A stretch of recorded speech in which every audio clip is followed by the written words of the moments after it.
Hi, and welcome back to the Playground Talks podcast. I'm Tammy Efriat, your host, and I first want to apologize that my mic isn't working as well. So the sound quality is a bit off, and I apologize for that.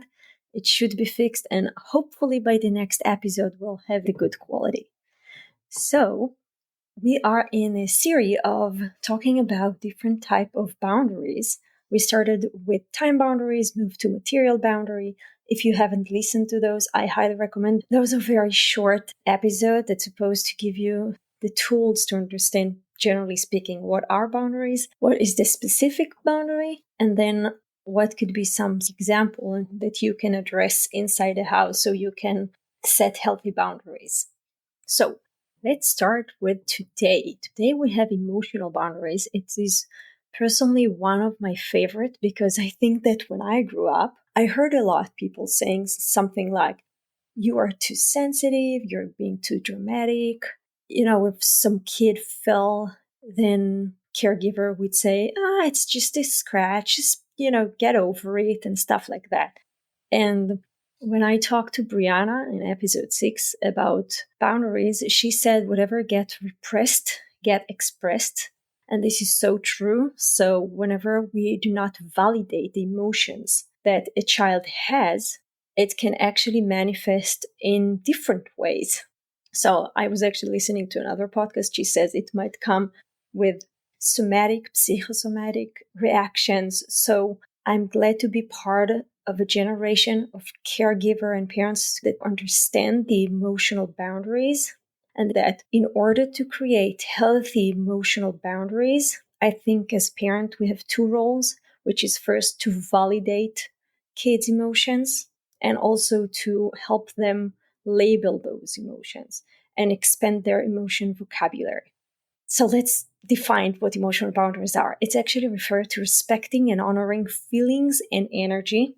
It includes not only validating feeling of others, but also recognizing your own emotional capacity.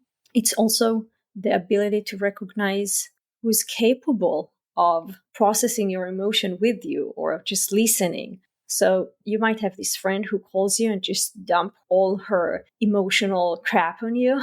So that's what I'm talking about. It goes both ways. It's knowing to who can you share stuff with, but also who is the people that you need to set your own emotional boundary. And last thing is to limit emotional sharing with people who respond poorly. So if you know that some of your friend, you're sharing, you have a really bad day with your kids, and then this friend just tell you, oh, it's nothing, they were probably tired, so just let it go. So if that's not something that you need as an emotional support, just know not to share these type of things with that person. So let's dive into how emotional boundaries looks like. And again, it's mutual between you and your kids. And with emotional boundary, I think, same as we said with time boundary, that you need to be really aware of your own boundaries. And one thing I want you to remember is that your emotional capacity is matter.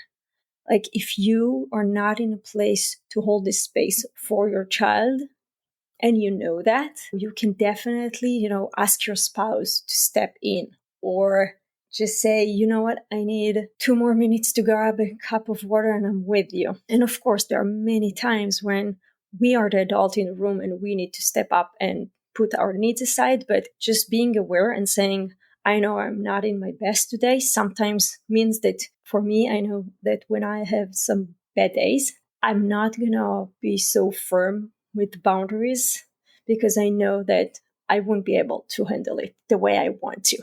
So basically, my goal is to be consistent, but if from time to time I feel like I'm not in my best day, then I let go and I hold the space for myself. So you can model for your child healthy boundaries, which looks like, let's say they get back from school and someone just grabbed their toy without asking permission. And so you can say, well, I get that is really frustrating. It doesn't feel good. And then you can also say, what do you feel about that? So you validate their feeling and you also give them the option to discover how do they feel. Another thing is that as parent, you know how you pick your child and then you start just showering the kids with, how was your day? What did you do? What did you eat? Like so many questions, almost like investigation. And then the kid just say, I don't know. I don't remember. I don't want to talk about it. And sometimes just because they said no, we're just wanting to know more and more. And we push more this boundary and we actually violating their emotional boundary. If they said, I'm not willing to talk now, then we need to respect that. And we can always say, well, I'm here to listen whatever you want to share with me. So, example of violating emotional boundaries, that sounds like dismissing, criticizing feeling, asking someone to justify their feeling. For example, you're telling your kids when he say, hey, this kid just told me that I am stupid. So you can say, but you're not stupid. You shouldn't feel that way. So again, when you're dismissing his feeling rather than validating, that's actually an emotional boundary violation. So you may say, well, I get that's really upsetting. However, how about you put some filters, And let's think, do you really think you're stupid? Because I can tell you working hard in school and you keep progressing. So that means for me that I can tell you grow your skill and your mind. So what do you think about it? And then let them understand that they don't have to take in whatever someone else is telling them, to put some filters. So the other part of emotional boundaries is to mentor your child of not being naive and like understanding who do they want to listen to and who not. And obviously that's for kids that are more older, I guess 6, 7, 8. With the younger one, we can just set the boundary of saying, you know what, that's like saying stupid is not acceptable.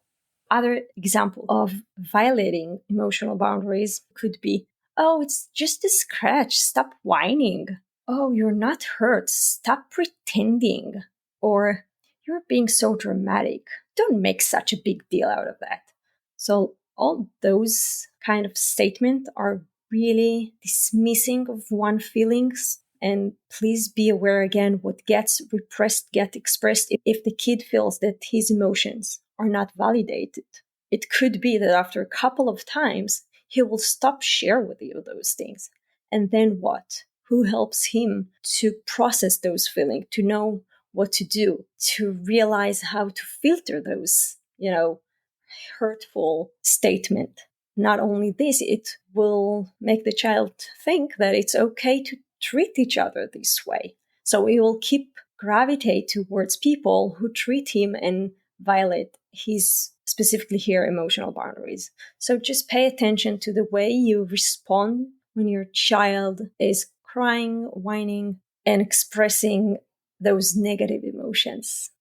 Last thing I want to mention in regard to emotional boundaries, that we are using the emotional zones.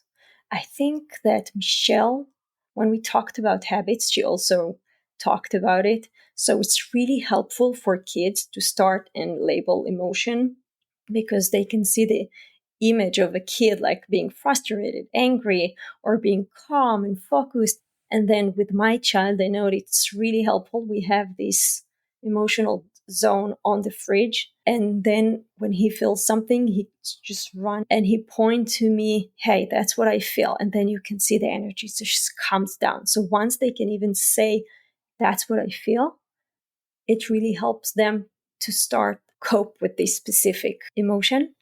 Because the first step is them just recognizing the image and saying, that's what resonates with me. Then they start to label and say, yes, I feel frustrated. Yes, I feel disappointed. Or I feel happy. I feel excited. And then the next step is it has blue, green, yellow, red. And so then you can start and talk. So what will help you to move from the red zone to the yellow zone to the green to the blue zone? And you can come up and work on those self-regulation skills. And I will touch the emotional zones that we are using to the show notes. So go ahead and look at that. So that's it for today. Just to summarize it up, emotional boundaries refers to validating someone else's feeling and recognize emotional capacity for yourself and for the people around you. As parent, I think there are two main roles. Is first validating your kids' emotions. That's where you model for them how healthy emotional boundaries looks like. And of course, avoid dismissing, criticizing, or asking your child to justify their feeling. I hope you will have a meaningful celebration of Easter, Passover, Ramadan, whatever it is that you may celebrate. And as usual, treat yourself and your kids with compassion and curiosity. Bye.